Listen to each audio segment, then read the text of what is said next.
Welcome student.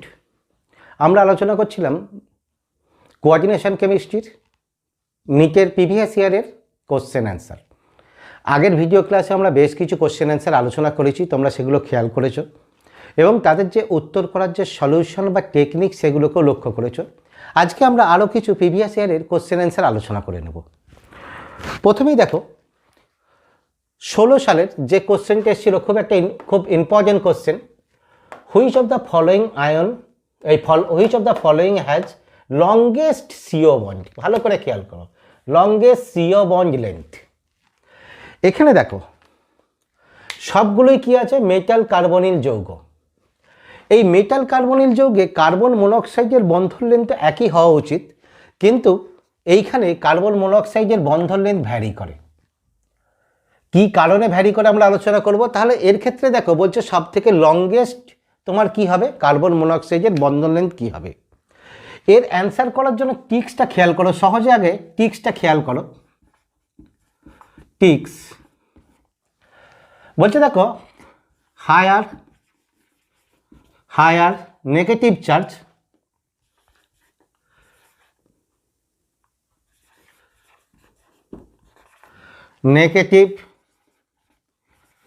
Charge on carbonyl complex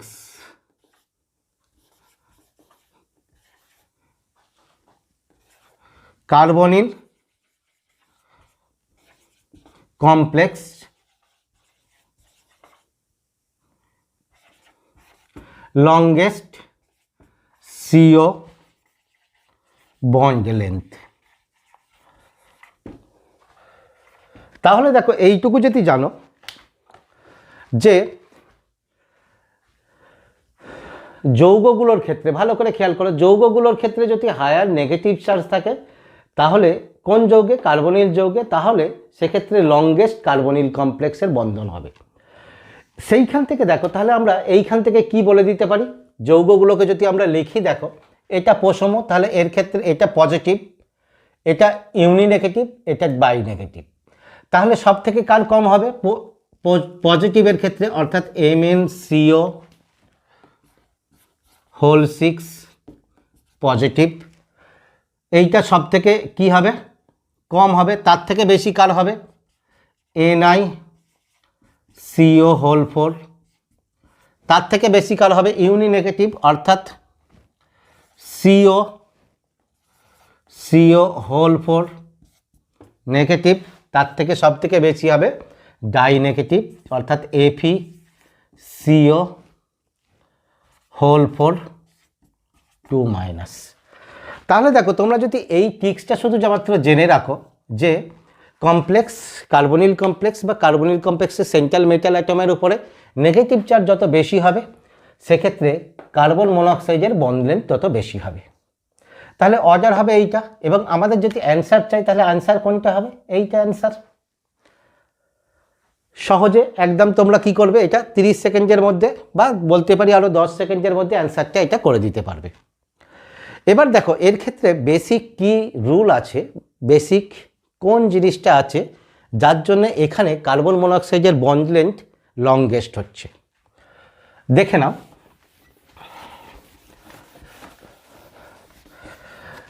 carbon মনোক্সাইডকে খেয়াল করো, carbon monoxide কি ছিল, C ডাবল বন্ধন O। এখানে দেখো কার্বনের একটা ভ্যাকেন্ট কি ছিল, অরবিটাল ছিল, যে অরবিটালে অক্সিজেন লোন পেয়ার দান করে একটা ডেটিভ পাই বন্ধন করে এই রকম কার্বন মনোক্সাইডের রেজোনেটিং গঠন আমরা পাই। কার্বন মনোক্সাইডের রেজোনেটিং গঠন পাই, ঠিক আছে। এইটা খেয়াল করো, অক্সিজেন লোন পেয়ার দান করছে কার্বনের ভ্যাকেন্ট অরবিটালে, হয়েছে। যার ফলে এর ক্ষেত্রে বন্ধন দৈর্ঘ্য দ্বিবন্ধন থেকে কি হচ্ছে, ট্রিপল বন্ধন চরিত্র যাচ্ছে, এবং ট্রিপল বন্ধন চরিত্র গেলে তোমার কি করছে, বন্ড লেন্থ ডিক্রিজ করছে, অর্থাৎ বন্ড লেন্থ ডিক্রিজ করছে। কি, দ্বিবন্ধন থেকে ত্রিবন্ধনে গেলে বন্ড লেন্থ ডিক্রিজ করছে। যদি দ্বিবন্ধন অবস্থায় বেশি থাকে তাহলে বন্ড লেন্থ কী হবে, বেশি হবে, লংগেস্ট হবে। এবার দেখো এখানে যখন ধাতুর সঙ্গে বন্ধন করছে, ভালো করে খেয়াল করো, ধাতুর সঙ্গে যখন কার্বন মনোক্সাইড বন্ধন করছে তখন কার্বন মনোক্সাইডে কার্বনের যে লোন পেয়ার আছে সেই লোন পেয়ার ধাতুকে দান করছে। হয়েছে, ধাতুকে দান করছে এবং ধাতু কি করছে, তার একটা লোন পেয়ার কার্বনের খালি কক্ষে দান করছে। তাহলে ধাতু যদি তার লোন পেয়ার কার্বনের খালি কক্ষে দান করে, অক্সিজেন তার লোন পেয়ার দান করে, এই যে ডেটিভ বন্ধনটা হচ্ছিল এটা গঠন সম্ভব নয়, কারণ ধাতু কি করেছে, লোন পেয়ার কার্বনের খালি কক্ষে দান করে দিয়েছে। তাহলে এই বন্ধনটা হওয়াটা সম্ভব না, ট্রিপল বন্ধন ক্যারেক্টার থাকছে না। এবার দেখো এইটা কোন ক্ষেত্রে ভালো হবে বা কোন ক্ষেত্রে এইটা ম্যাক্সিমাম হবে, কোন ক্ষেত্রে ম্যাক্সিমাম, এই যে ব্যাক বন্ডিং, মেটালের যে এই যে ব্যাক বন্ডিং, ব্যাক বন্ড কোন ক্ষেত্রে ম্যাক্সিমাম হবে, ম্যাক্সিমাম হবে কোন ক্ষেত্রে, যখন এখানে তোমার কি আছে negative charge, negative charge maximum, অর্থাৎ ধাতুর বা কার্বনিল যৌগে যদি নেগেটিভ চার্জ ম্যাক্সিমাম হয় তাহলে এই ব্যাক বন্ডিং ম্যাক্সিমাম হবে। ব্যাক বন্ডিং ম্যাক্সিমাম হলে এই বন্ধনের প্রবণতা সর্বনিম্ন অর্থাৎ মিনিমাম হবে। মিনিমাম হলে বন্ড লেন্থ কী হয়ে যাবে, ট্রিপল বন্ধন ক্যারেক্টার আসতে পারবে না, ফলে বন্ড লেন্থ কী হয়ে যাচ্ছে তোমার লংগেস্ট হচ্ছে বা লঙ্গার হচ্ছে। ঠিক আছে, তাহলে ব্যাপারটাও তোমরা বুঝলে আর টিক্সটাও মনে রাখলে যে এখানে মেটালের ওপরে বা কমপ্লেক্সের উপরে নেগেটিভ চার্জ যত বেশি হবে তত তোমার কি হবে, কার্বন মনোক্সাইডের বন্ড লেন্থ কী হবে, লঙ্গার হবে। পরের কোশ্চেনটা দেখো, ওটাও 16 সালে এসছিল,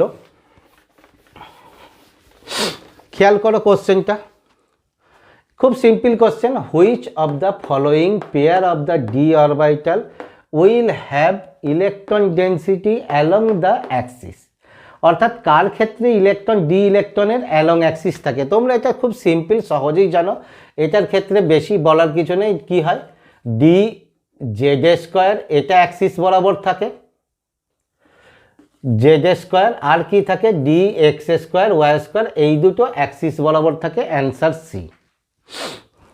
পরের কোশ্চেনটা দেখো, এই কোশ্চেনটা কিন্তু তোমাদের 16 সালে এসেছিল ফেজ 2তে, ফেজ 1-এ আসেনি। কোশ্চেনটা সাধারণত তোমাদের লেভেলের যায় না সহজে, টার্নস এফেক্ট দিয়ে কোশ্চেন, টার্নস এফেক্ট দিয়ে কোশ্চেন। এই কোশ্চেনটা দেখবে তোমাদের বইগুলোতে ম্যাক্সিমামই আলোচনা করা নাই, আমি বলে দিচ্ছি একবার দেখো। বলছে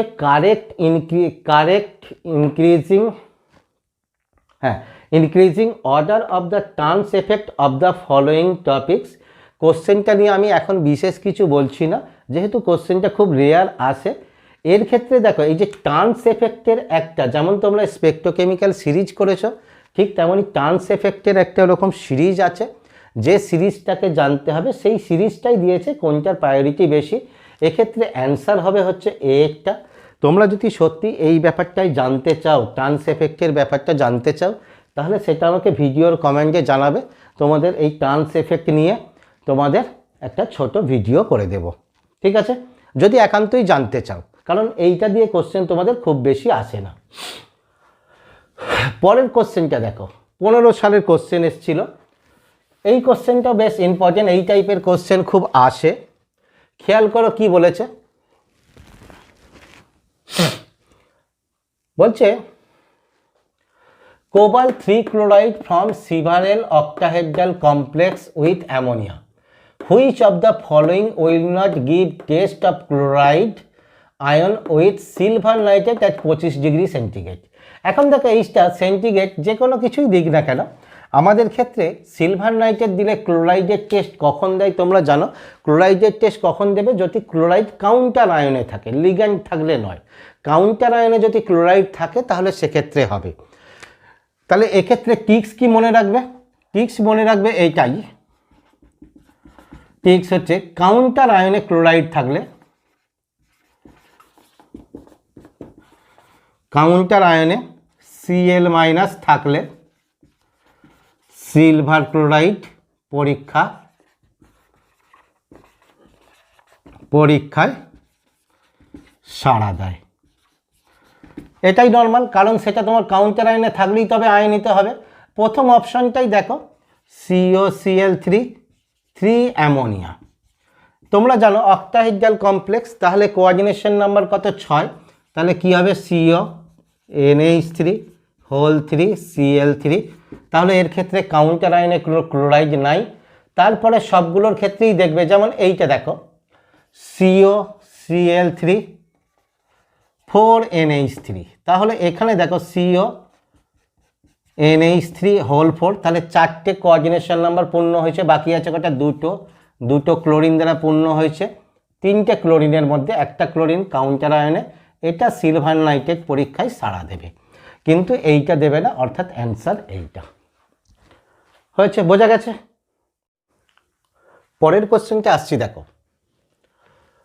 2015-এ পড়েছিল, which of this statement about cobalt hexacyanide 3+ ion is true. অপশানগুলো কি দেওয়া আছে দেখো। আচ্ছা, এখানে একটা বলে রাখি, এর অপশানগুলো আরও বড় বড় আছে, আমি ছোট করে লিখেছি মূল জিনিসটা। দেখো কি আছে, no unpair electron low spin, no unpair electron high spin, 4 unpair electron high spin, 4 unpair electron low spin.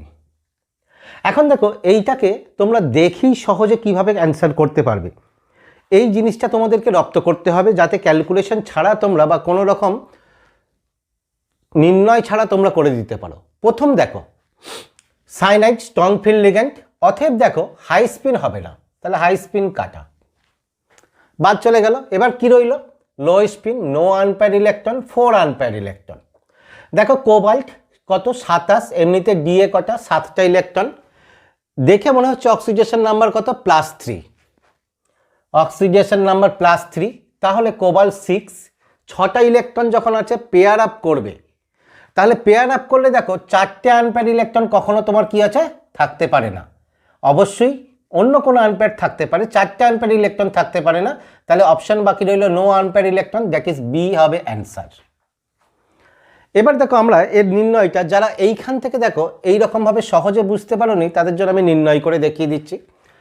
যৌগ দেখো CO CN হোল 6 3-, তাহলে এক ফার্স্ট কি করব? কেন্দ্রীয় পরমাণুর অক্সিডেশন নাম্বার, কারণ তোমাদের টিক্সগুলো মনে আছে। কোবাল্ট X, সাইনাইড -1, 6টা সাইনাইড, তাহলে 6 × -1 = -3। এখান থেকে কি পাচ্ছি দেখো, X সমান +3। নর্মালভাবে কোবাল্ট কত? 27, ইলেকট্রন বিন্যাস কত? আর্গন 4s2 3d7, তাহলে কোবাল্ট 3+, কি হবে? 4s থাকবে না, ডিএ একটা কম, তাহলে কোবাল্ট 3+এ আর্গন 3d6। এখন দেখো ডি এর বক্স ডায়াগ্রাম করে দাও, বক্স ডায়াগ্রাম করে দিলাম, 6টা ইলেকট্রন দিয়ে দাও, তাহলে এই হলো তোমার কি আছে? 3d। এবার এখানে যখন দেখো সাইনাইড আছে স্ট্রং ফিল্ড লিগ্যান্ড, তাহলে সাইনাইড স্ট্রং ফিল্ড লিগ্যান্ড হলে তোমার কি হবে? পেয়ার আপ করবে, ঠিক আছে? তাহলে পেয়ার আপ করবে, পেয়ার আপ করলে ইলেকট্রন বিন্যাস দেখো, এই ইলেকট্রন কি আসবে? এইখানে, এটা এখানে, তাহলে কি হয়ে যাচ্ছে দেখো, এ দুটোতে দুটো করে ইলেকট্রন এসে গেছে, অর্থাৎ no unpair electron.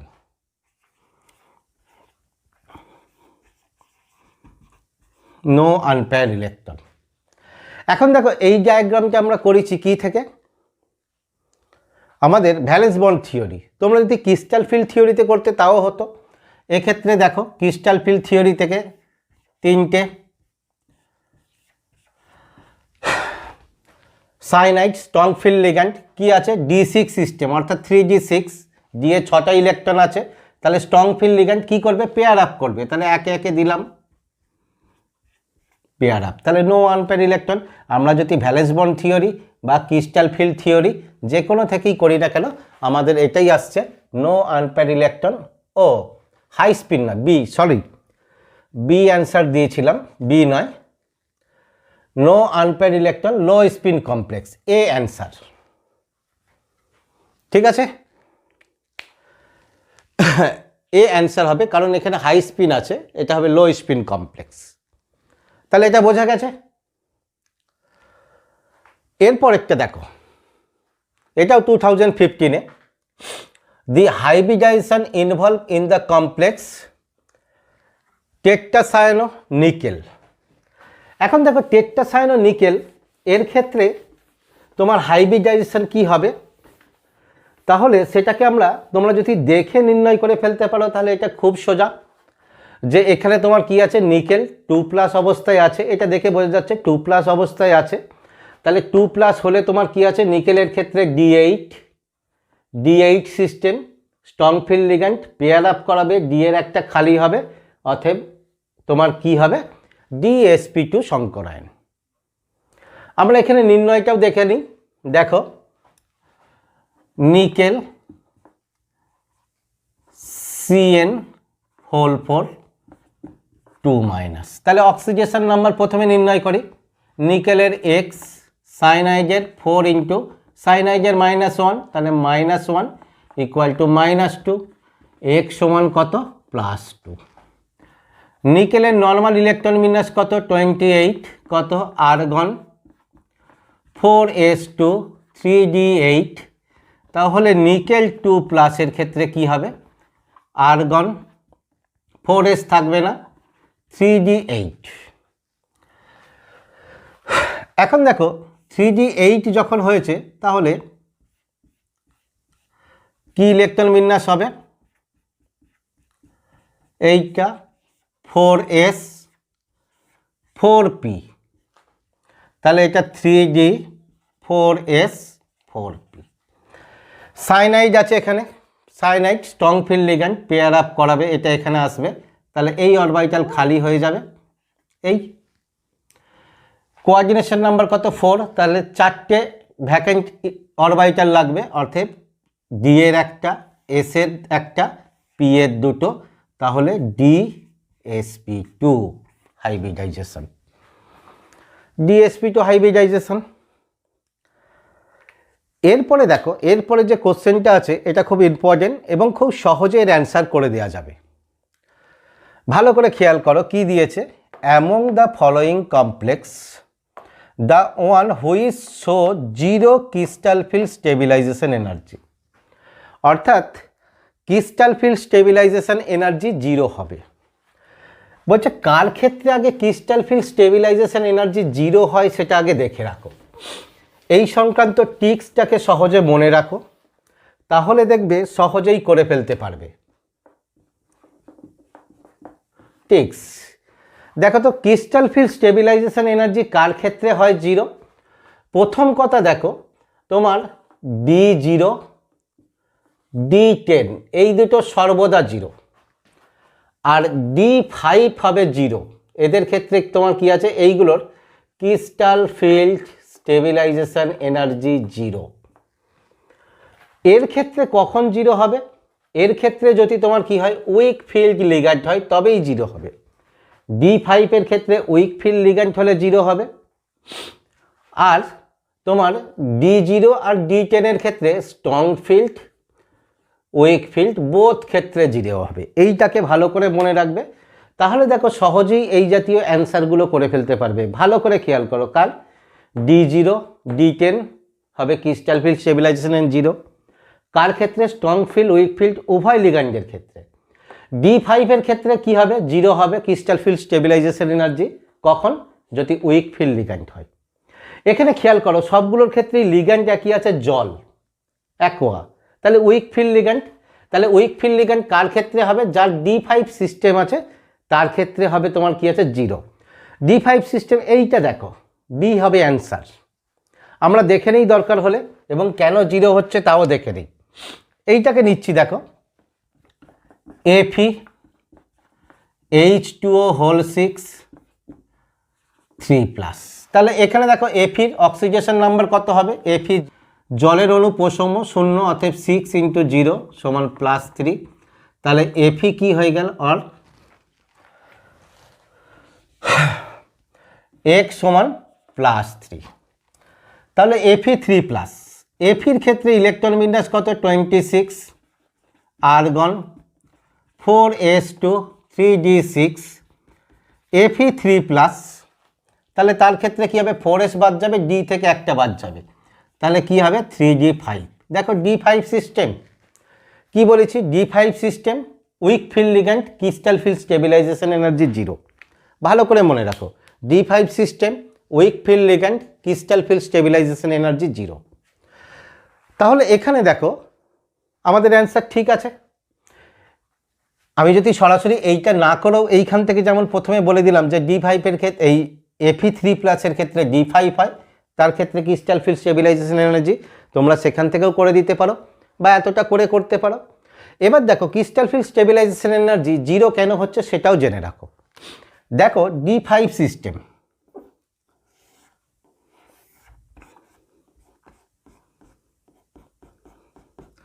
Singly fill up, octahedral complex, তাহলে কি হবে? ইজি T2G 3 অরবিটাল T2G হয়েছে। এখানে দেখো 5টা ইলেকট্রন আছে, উইক ফিল্ড লিগ্যান্ড, তাহলে পেয়ার আপ হবে না, সিঙ্গেলি ফিল আপ হবে। এই ইলেকট্রন বিন্যাস কি এসে গেল? এর ইলেকট্রন বিন্যাস আমরা লিখি কি? That is T2G3 EG2।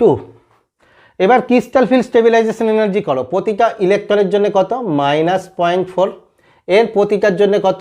+0.6 delta ও।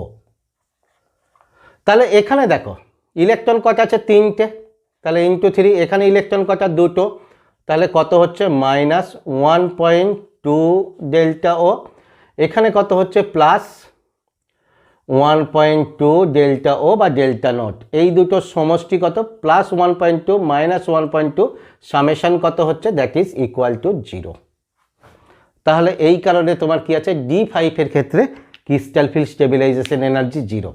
তাহলে তোমরা এই জায়গাটাকে ভালো করে মনে রাখবে, অর্থাৎ D0 D10 সিস্টেমের সর্বদা তোমার কি আছে? Crystal field stabilization energy zero. আর D5 এর ক্ষেত্রে তোমার উইক ফিল্ড লিগ্যান্ড হলে crystal field stabilization energy zero হবে। হয়েছে? পরের কোশ্চেনটা দেখো। আচ্ছা, এখানে তোমাদের একটা বলে দিই, মাঝে মাঝে আমি কিছু কোশ্চেন মানে প্রিভিয়াস ইয়ারের বাদ দিয়েছি, যেগুলো খুব সহজ কোশ্চেন। যেমন দেখবে এর আগে একটা তোমার আইসোমেরিজম থেকে ছিল, আমি সেটা বাদ দিয়ে দিয়েছি, কারণ আইসোমেরিজমের ওই অংশটা তোমাদের খুব ভালো করে করিয়ে দিয়েছি, ফলে ওখান থেকে সহজেই পেরে যাবে। তবে হ্যাঁ, আইসোমেরিজমের আরও সহজ ক্যালকুলেশন তোমাদের জন্য যদি পারি একবার করে দেবো, ঠিক আছে?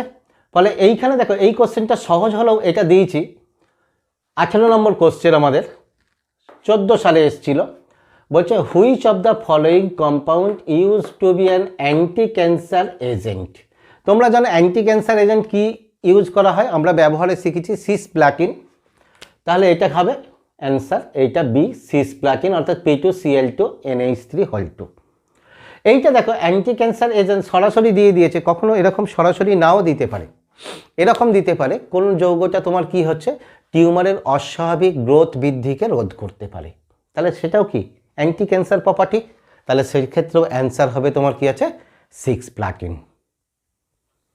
বোঝা গেছে? তাহলে পরের কোশ্চেনটা দেখো, 2013 এসেছিল। A magnetic moment of 1.37 bohr magnet will be shown by one of the following. কি দেয়া আছে?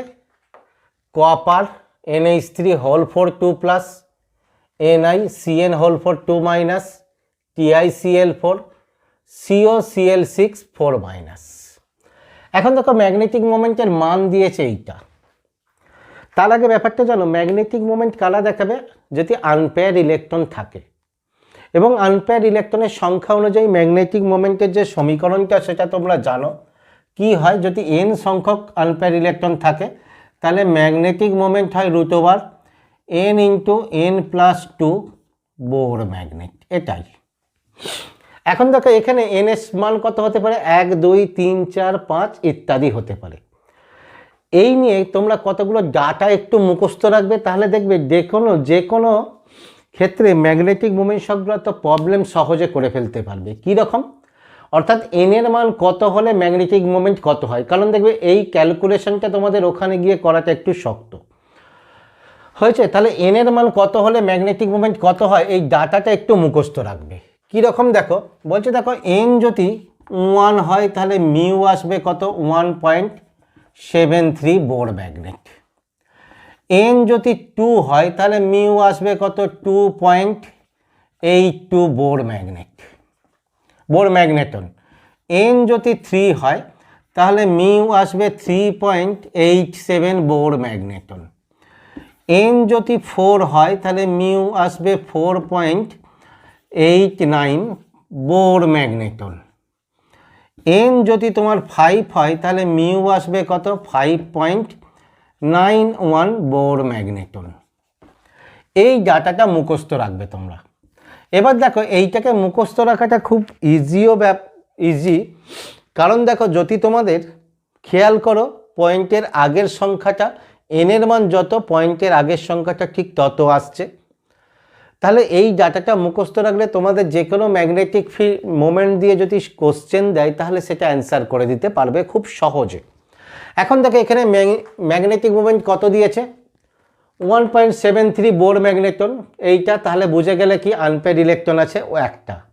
দেখো তো এখানে আনপেয়ার্ড ইলেকট্রন কার ক্ষেত্রে একটা থাকতে পারে? প্রথমেরটাই গণনা করো। সাধারণত কপারের ক্ষেত্রে আনপেয়ার্ড ইলেকট্রন থাকার সম্ভাবনাটা সব থেকে বেশি একটা। খেয়াল করো কপারের ক্ষেত্রে।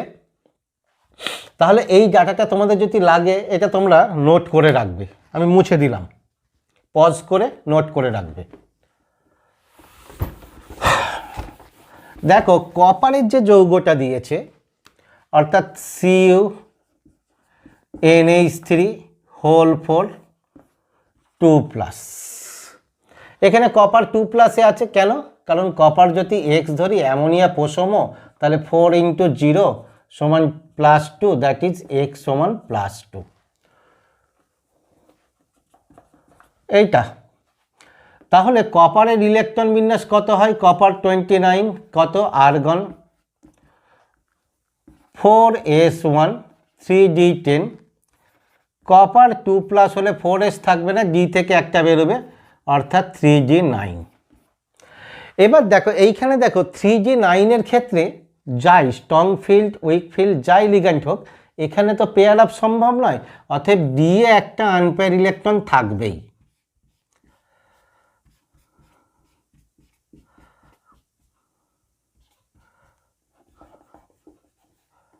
ডি এ একটা আনপেয়ার ইলেকট্রন থাকবে, কারণ D9 এর ক্ষেত্রে পেয়ার আপ সম্ভব নয়। তোমাদের সম্ভবত ক্লাসটা যখন করেছিলাম তখন বলেছিলাম যে স্ট্রং ফিল্ড লিগ্যান্ড এলেও D7 থেকে D7, D8 বা D9 এদের ক্ষেত্রে কি হচ্ছে? পেয়ার আপ সম্ভব নয় হয়েছে। তাহলে এখানে দেখো একটা আনপেয়ার ইলেকট্রন আছে, তাহলে অ্যান্সার কি হয়ে যাবে? কপার H, অর্থাৎ কিউপো অ্যামোনিয়াম আয়ন। পরের কোশ্চেনটা দেখো 12 সালে এসেছিল। Which one of the following is an outer orbital, ভালো করে এটাকে খেয়াল রাখবে, outer orbital complex and expected to paramagnetic behaviour. ভালো করে খেয়াল করো, আউটার অরবিটাল কমপ্লেক্স হবে অর্থাৎ বহিস্থ কক্ষ গঠিত কমপ্লেক্স হবে এবং প্যারাম্যাগনেটিক বিহেভিয়ার শো করবে। ভালো করে দেখো এখানে দেখো লিগ্যান্ড কি আছে? Strong field ligand ammonia, strong field ligand. তোমাদের মোটামুটি পারমাণবিক ক্রমাঙ্কের ধারণা থেকে এসে গেছেই যে এই ক্রোমিয়াম কপার এদের ক্ষেত্রে সাধারণত ইলেকট্রন কি থাকে? D7 এর নিচে। অতএব এরা কখনো তোমার কি হবে? আউটার অরবিটাল কমপ্লেক্স করবে না। ভালো করে খেয়াল করো, বলছে দেখো outer orbital strong field ligand, অর্থাৎ এইটা মনে রাখবে স্ট্রং ফিল্ড লিগ্যান্ডে আউটার অরবিটাল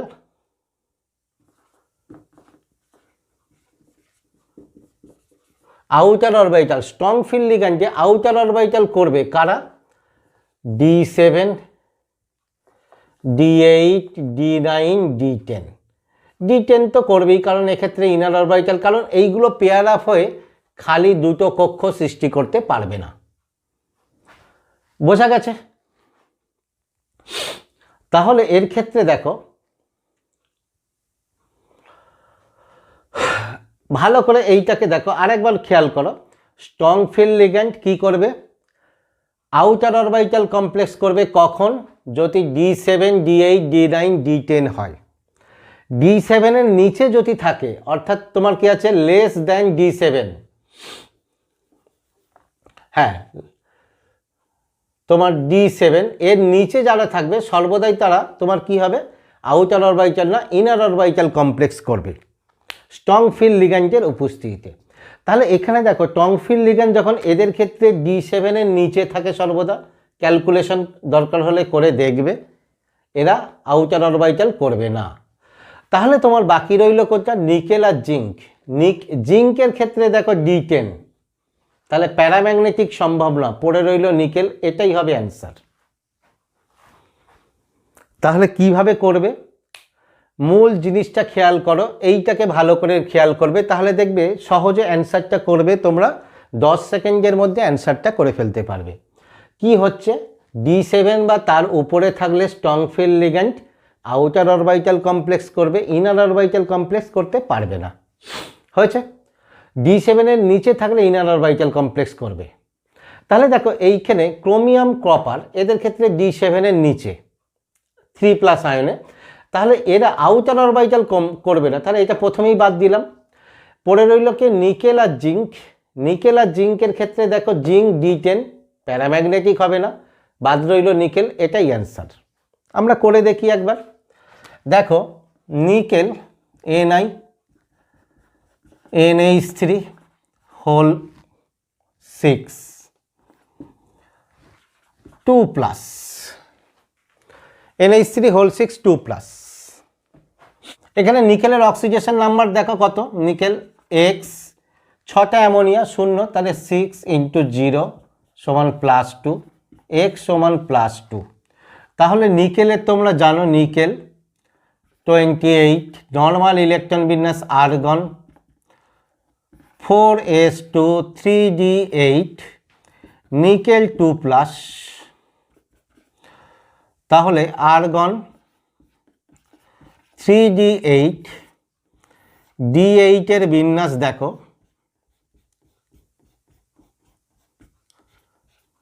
এই।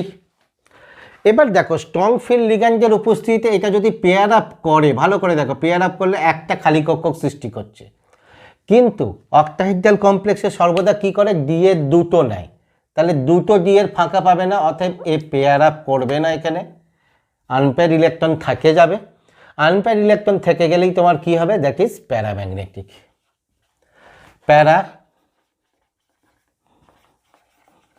প্যারাম্যাগনেটিক। এবং এখানে যেহেতু তোমার এই ইলেকট্রনকে পেয়ার আপ করে সংকরায়ন ঘটাতে পারছে না, বহিস্থ ডিকে নেবে, অর্থাৎ outer orbital complex.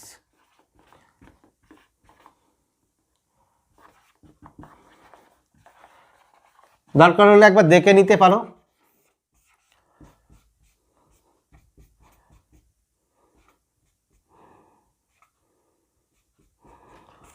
Three D 4s 4p,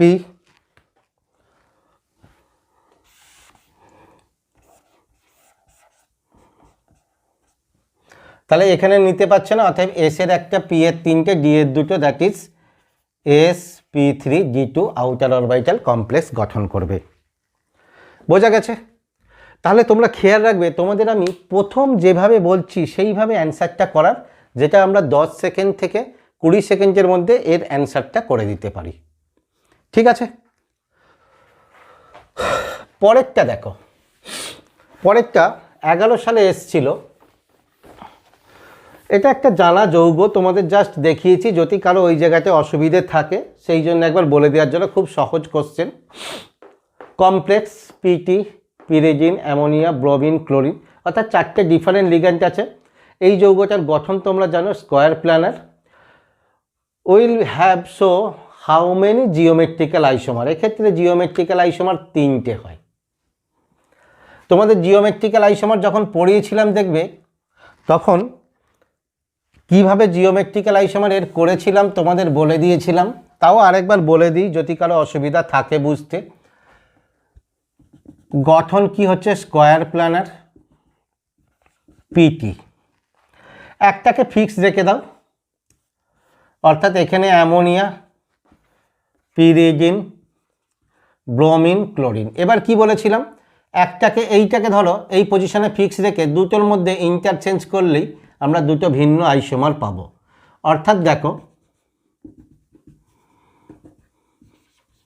PT, এইটা দেখো অ্যামোনিয়া রেখে দিয়েছি, এই দুটোকে যদি ইন্টারচেঞ্জ করি তাহলে ক্লোরিন, পিরিডিন, বিআর। তাহলে এখানে দেখো পিরিডিন অ্যামোনিয়ার সাপেক্ষে কী ছিল, সিস পজিশনে, এখানে এসে গেছে ট্রান্স পজিশনে। পরে আর একটা দেখো পিটি, অ্যামোনিয়াকে রেখে দেবো বলেছি, এই দুটোকে ইন্টারচেঞ্জ করেছিলাম, তাহলে পরেরটা এই দুটোকে ইন্টারচেঞ্জ করি, তাহলে কি হবে, এখানে ক্লোরিন, এখানে বিআর, এখানে পিরিডিন যেমন ছিল তাই। এখানে দেখো অ্যামোনিয়ার সঙ্গে ব্রোমিন সিসে ছিল, অ্যামোনিয়ার সঙ্গে ব্রোমিন ট্রান্সে, অতএব স্ট্রাকচারাল আইসোমার ভিন্ন হয়েছে। এই তিনটে স্ট্রাকচারাল আইসোমার আমরা পাবো। ঠিক আছে, বোঝা গেছে এটা। পরেরটার ক্ষেত্রে দেখো, এটা এসছিল 2010, কোশ্চেনটাকে খেয়াল করো,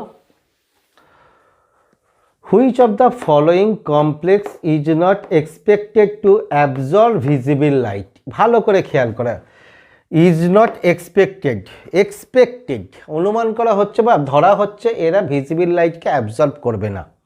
যদিও বলি এই অপশানগুলো যেগুলো আছে একটু ডাউটফুল, তবু এইখানে যে টাইপের কোশ্চেনটা দিয়েছে আমরা সেটাই ব্যাখ্যা করব।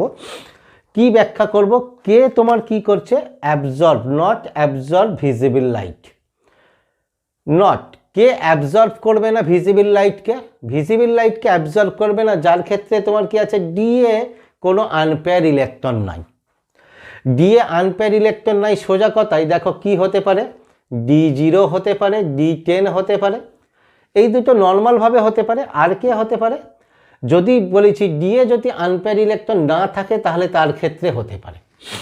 এখন দেখো ডিএতে আনপেয়ার ইলেকট্রন কার ক্ষেত্রে হবে না, যদি আমরা এই যৌগটা দেখি, দেখো এখানে নিকেল 2+ ইনার অরবিটাল কমপ্লেক্স, অর্থাৎ এর ক্ষেত্রে হয় D2sp3 হাইব্রিডাইজেশন, তোমরা এতক্ষণে জেনে গেছো। তার মানে ইলেকট্রন পেয়ার আপ ঘটে, এর ক্ষেত্রেই হবে, আনপেয়ার ইলেকট্রন নাই।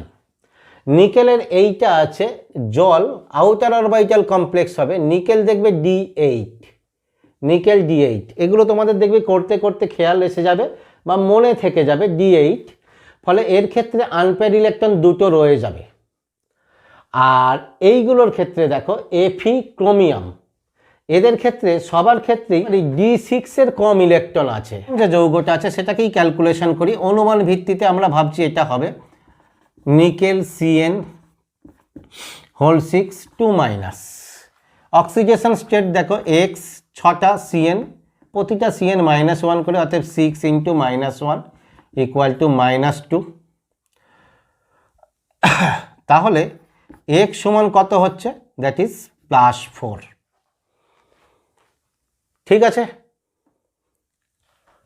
ও 6টা নয়, সরি ভুল, 4, তাহলে এটা 4, নিকেল +2, এই +2। এখন দেখো নিকেলের ক্ষেত্রে ইলেকট্রন বিন্যাস কত দেখেছো তোমরা, আর্গন 4s2 3d8, নিকেল 2+ এর ক্ষেত্রে আর্গন 4s থাকবে না, 3d8, D8-এ ইলেকট্রন বিন্যাস কি হয়, শেষের দুটো আনপেয়ার ইলেকট্রন থাকে, এইটা। এখন সাইনাইডের উপস্থিতিতে স্ট্রং ফিল্ড লিগ্যান্ড এটা পেয়ার আপ করবে, তাহলে এই ইলেকট্রন এখানে চলে আসবে, কোনো আনপেয়ার ইলেকট্রন থাকছে না। তাহলে আনপেয়ার ইলেকট্রন না থাকলে তোমার কি হবে, কোনো লাইটকে অ্যাবজর্ব করতে পারবে না। ঠিক আছে, পরেরটাও দেখো, খুব ভালো কোশ্চেন এটা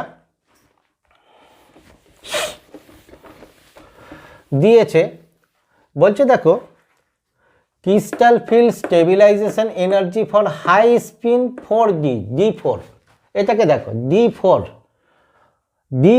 অরবিটাল কমপ্লেক্স ইজ, অর্থাৎ D4 সিস্টেমের ক্ষেত্রে তোমার ক্রিস্টাল ফিল্ড স্টেবিলাইজেশন এনার্জি কি হবে দিয়ে দিয়েছে, যত কখন হাই স্পিন কমপ্লেক্স। এখন দেখো D4 যদি হাই স্পিন কমপ্লেক্স হয়, তোমরা সরাসরি ইলেকট্রন বিন্যাস করে দিতে পারো। হাই স্পিন কমপ্লেক্সের ক্ষেত্রে ইলেকট্রন বিন্যাস কি হবে, দ্যাট ইজ T2g3 Eg1। তাহলে এর ক্ষেত্রে দেখো ক্রিস্টাল ফিল্ড স্টেবিলাইজেশন এনার্জি কি হয়, ক্রিস্টাল ফিল্ড স্টেবিলাইজেশন এনার্জি এটা কত, -0.4, তাহলে -0.4 ডেল্টা ও গুণিত 3 প্লাস এটা কত +6 এই সরি +0.6 ডেল্টা ও গুণিত 1, তাহলে কত হচ্ছে -1.2 ডেল্টা ও প্লাস 0.6 ডেল্টা ও সমান -0.6 ডেল্টা ও। ঠিক আছে, যারা সরাসরি এই ইলেকট্রন বিন্যাস বুঝলে না মানে তোমাদের কিন্তু এই ইলেকট্রন বিন্যাস বুঝতে হবে কত সহজে করতে পারি। ঠিক আছে, হাই স্পিন কমপ্লেক্স যখন সিঙ্গেলি ফিল আপ হবে তাহলে অতিরিক্ত ইলেকট্রন হায়ার ইলেকট্রন এনার্জিতে যাবে। যদি দেখো DH সিস্টেমে এরকম ক্ষেত্রে দেখো এইটা D4 সিস্টেম, তাহলে এটা কি হচ্ছে, দ্যাট ইজ EG T2G, 4টে ইলেকট্রন পেয়ার আপ একটা করে আসবে। এখানে বলে দিয়েছে কি হাই স্পিন কমপ্লেক্স, স্পিন বেশি থাকবে, তাহলে বাকিটা এইখানে, তাহলে ইলেকট্রন বিন্যাস ওটাই আছে T2G3 EG1, crystal field stabilization energy এটা। তাহলে তোমাদের বোঝা গেছে।